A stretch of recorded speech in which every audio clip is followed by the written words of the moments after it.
Olá, meu irmão! Olá, minha irmã! Que a graça e a paz do nosso Senhor Jesus Cristo estejam com você. Eu quero começar agradecendo por esse privilégio de poder conversar com você a respeito da preciosa Palavra de Deus. Nesse vídeo, vamos passar orientações passo a passo de como você deve ler, interpretar e preparar uma mensagem no texto de Romanos, capítulo 8, os versos 5 a 12. Vem comigo, vamos aprender juntos!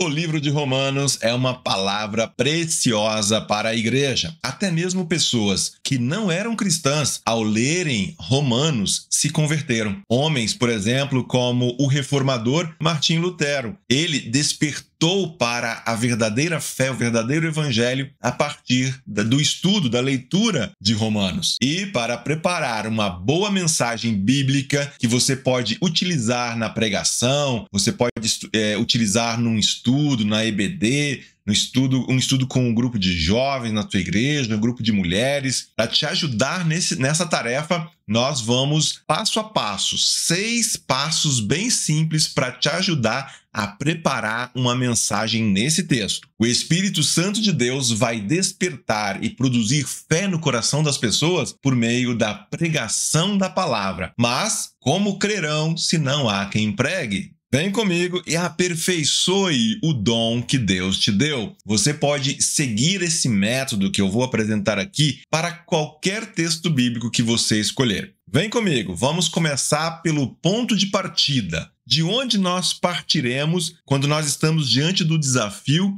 de preparar uma mensagem, de preparar uma prédica, uma pregação, o sermão de um culto? Não poderia ser diferente, nós vamos começar do texto bíblico. Esse é o nosso ponto de partida. Sempre quando você sentir o desafio, receber o convite para transmitir uma palavra, fazer uma pregação, então você vai ter que partir do texto bíblico, porque nós, como igreja, como aqueles que seguem a Jesus Cristo, vamos compartilhar uma palavra que é a palavra de Deus. E o texto que eu escolhi para compartilhar e ajudar você, conduzir você passo a passo na preparação de uma mensagem é Romanos, o capítulo 8, os versos 5 a 11. Você pode começar, depois de ter escolhido o texto, fazendo algumas perguntas para entender, começar a entender o texto. Quais são as palavras ou expressões que chamaram a minha atenção nesse texto? Qual é o tema central ou qual é o tema aparente do texto? Sobre o que esse texto parece estar tratando? Qual é, então, o tema central de Romanos 8? Viver segundo a carne ou segundo o Espírito? Então, como primeira impressão, nós temos aqui o texto que contrasta 2 tipos de vida. Uma vida controlada pela carne, que inevitavelmente leva à morte, e outra controlada pelo Espírito, que traz vida. Talvez, quando você escolheu esse texto, Deus já estava te movendo você para falar sobre isso aí na igreja. Então, texto escolhido, hora de passar para o segundo passo. O segundo passo é o que eu chamo de análise. É o momento de analisar o texto, observar os detalhes do texto, prestar atenção em tudo aquilo que está sendo dito ali. O que o texto está dizendo? E aí nós não vamos apenas ficar no geral. Vamos olhar versículo por versículo, palavra por palavra. Prestar atenção realmente em cada detalhe, em cada ponto, em cada vírgula. E aí, de novo, algumas perguntas que você pode fazer ao texto para compreendê-lo. Qual é o contexto histórico? Qual é o contexto cultural, literário? Quem é o autor desse texto? Para quem este autor está escrevendo?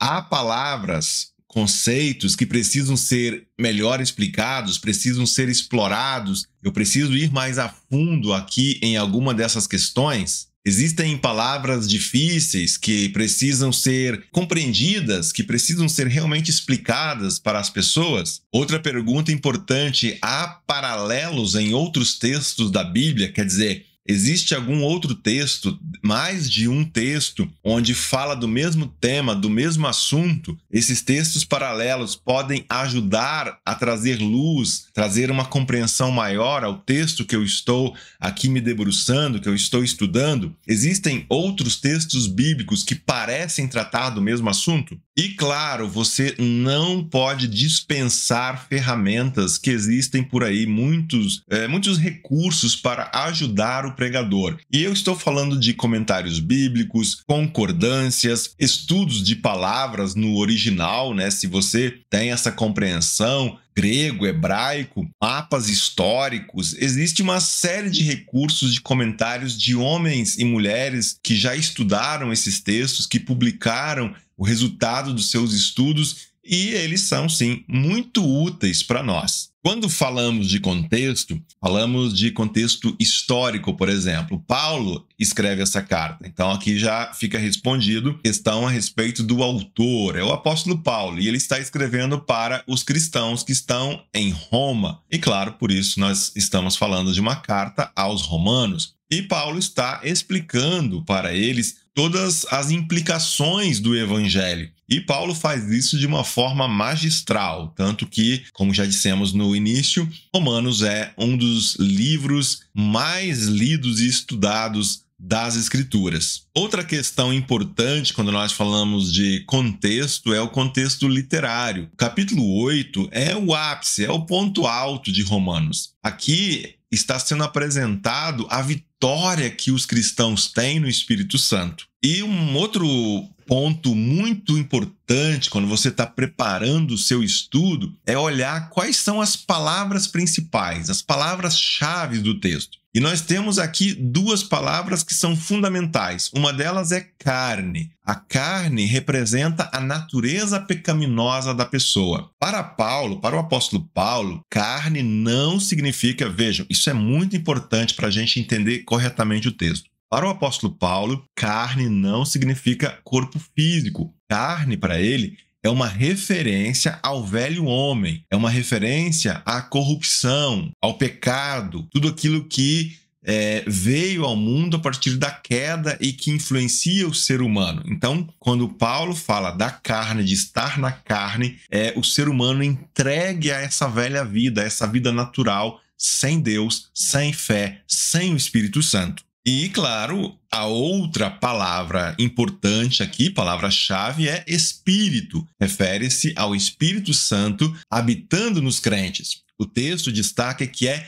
impossível agradar a Deus vivendo pela carne, ou seja, vivendo somente dando atenção, tirando tempo, se concentrando nas coisas que advêm da queda, nas coisas do velho homem. E assim, meu querido, minha querida, você vai meditando, você vai analisando cada versículo, cada palavra do texto. E você verá, enquanto você faz isso, o texto vai se abrindo e muitas ideias virão à sua cabeça. Depois que você faz essa análise detalhada, então sim, é hora do próximo passo, é hora do terceiro passo. E o que acontece no terceiro passo? O terceiro passo é hora de saborear o texto. O que será que eu quero dizer com saborear o texto? Eu acho que você, que é mais ligado, já sabe do que se trata aqui.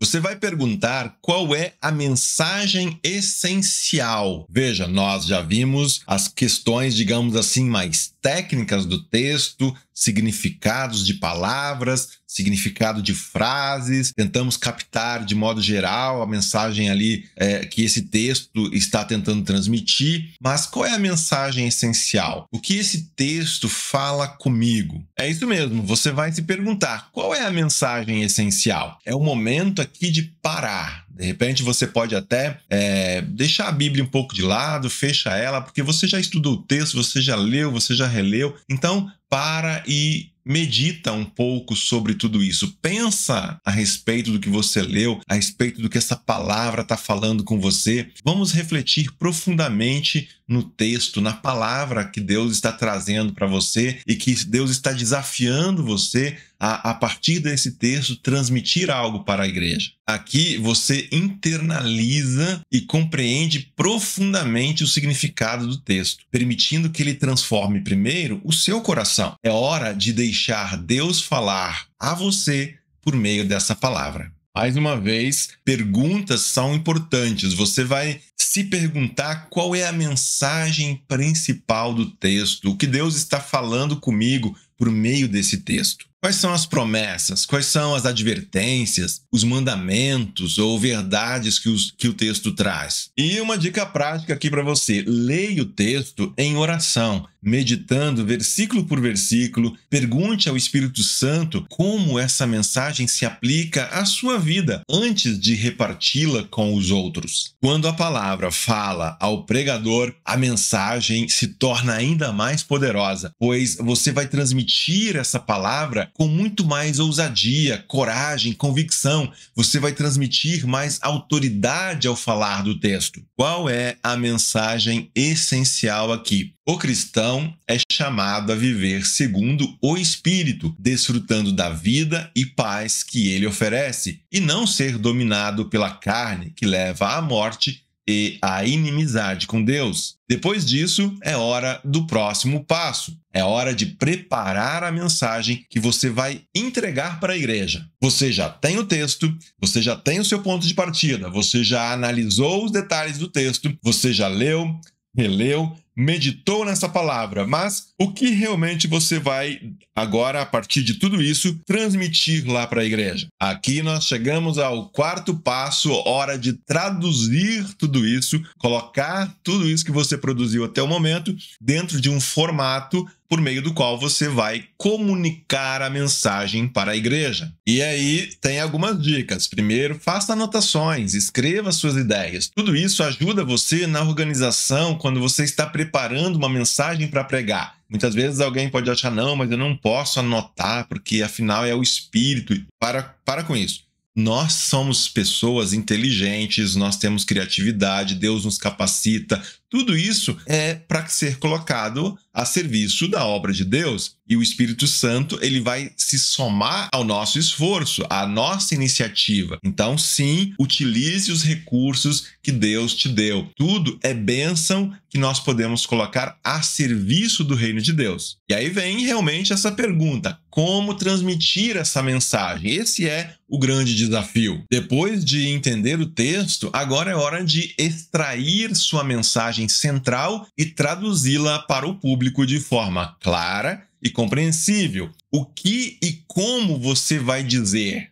Vamos às perguntas? Qual é a ideia central que deseja comunicar? Como posso conectar essa mensagem à realidade do público? Veja, é muito importante você agora também pensar nas pessoas que estarão te ouvindo. Quem são elas? Qual é o nível cultural? O quanto elas já têm caminhada de fé ou não? É sempre bom equilibrar, você usar frases que de repente possam atingir um público que já está mais adiantado na sua caminhada de fé, mas também usar uma linguagem que seja mais simples para também atingir aquelas pessoas mais simples que estão num processo mais inicial, quem sabe, na sua caminhada de fé, no seu processo de discipulado. Outra questão: qual é o melhor formato? Você está preparando uma mensagem que vai ser de fato um sermão? Vai ser uma pregação? Ou você está preparando um estudo num grupo menor? Quem sabe você está preparando o texto, você está procurando extrair aí uma mensagem para utilizar numa aula, numa EBD, numa escola bíblica. Tudo isso é importante, você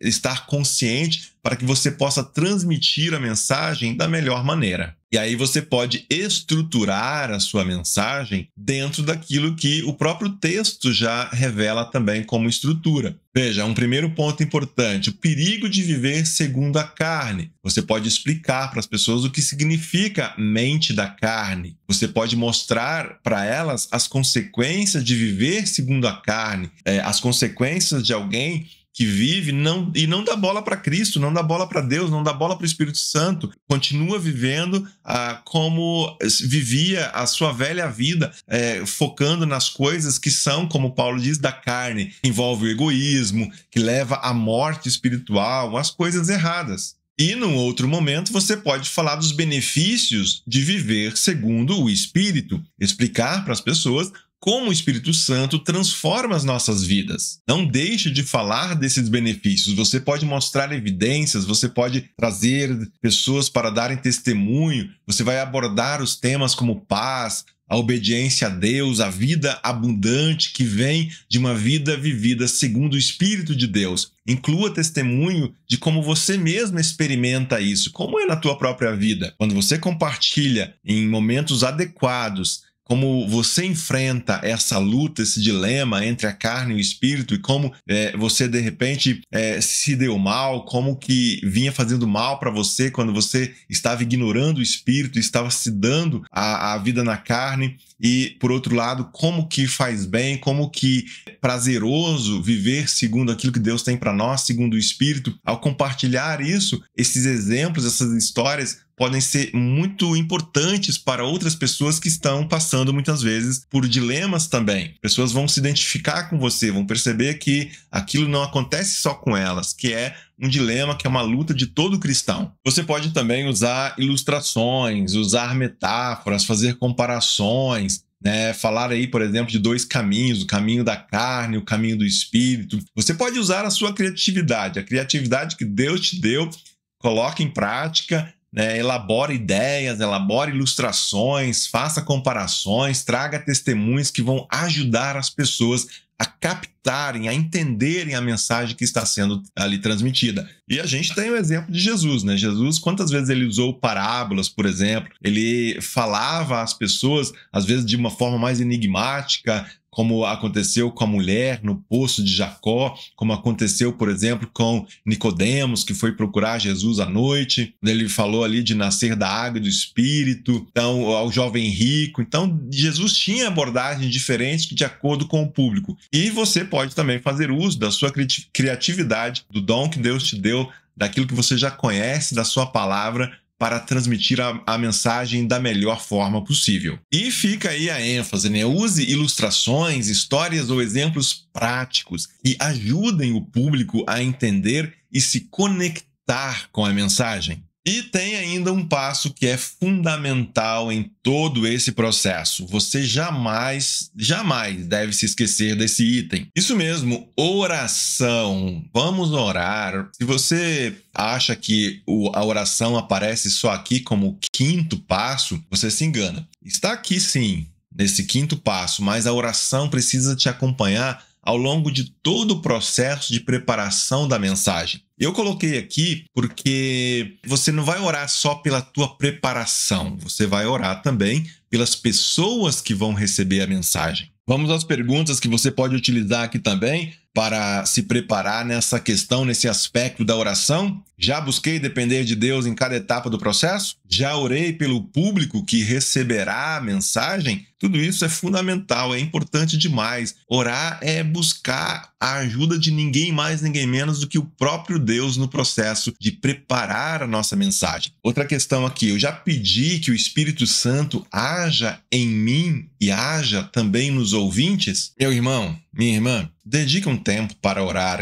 especificamente por cada aspecto da mensagem e por aquelas pessoas que ouvirão. E finalmente, então, nós chegamos ao momento da pregação em si. É a etapa final. O sexto ponto é o que eu chamo de repartir. Repartir como assim? Você vai repartir aquilo que Deus colocou no teu coração com as pessoas que você vai ter diante de si na hora de pregar, na hora de falar, na hora de transmitir a mensagem. E aí vai chegar, finalmente, é o momento de compartilhar a mensagem, seja em uma aula, sermão ou estudo. Aqui a ênfase está em ser claro, cativante e bíblico. Ao apresentar a mensagem, comece com uma pergunta. Você pode fazer uma pergunta cativante, trazer uma pequena ilustração, algo que chame a atenção das pessoas. Você pode perguntar, por exemplo, você já sentiu que estava vivendo de forma distante de Deus, dominado pelos desejos egoístas? O apóstolo Paulo nos ensina como vencer isso pelo poder do Espírito Santo.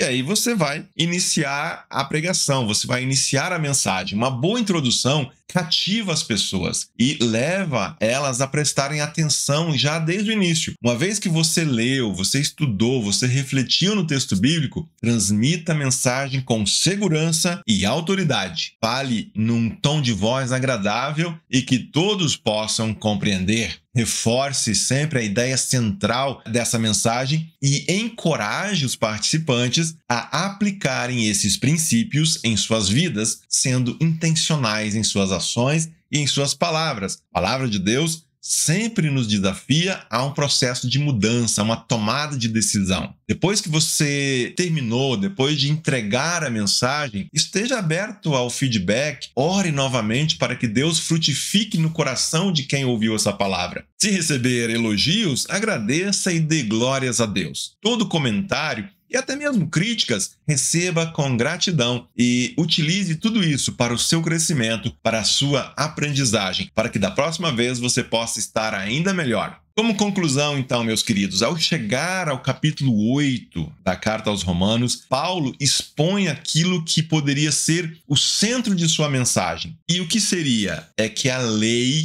é cumprida em Jesus Cristo. Nós, por nossa própria vontade, não conseguimos cumprir a lei de Deus. Não fazemos a vontade de Deus, mas com a ajuda de Deus em Cristo, por meio do Espírito Santo, é possível. Mediante a lei, somente a lei, a conclusão óbvia seria: quem pode se salvar? A resposta a isso é apresentada pelo apóstolo no final do capítulo 7 e vai continuar no capítulo 8. Portanto, agora já não há condenação para os que estão em Cristo Jesus, escreve o apóstolo no verso 1 de Romanos 8. O desafio é que não foquemos a nossa mente, o nosso coração, nas coisas que marcam a queda, naquilo que endossa o pecado, mas que agora, redimidos em Cristo, busquemos viver pelo Espírito. A nossa vida interior, as nossas motivações, o nosso pensamento devem se voltar sempre para a palavra de Deus e buscar pela vontade do Senhor. Como é que nós temos pensado? Como que nós temos ocupado as nossas mentes na maior parte do tempo?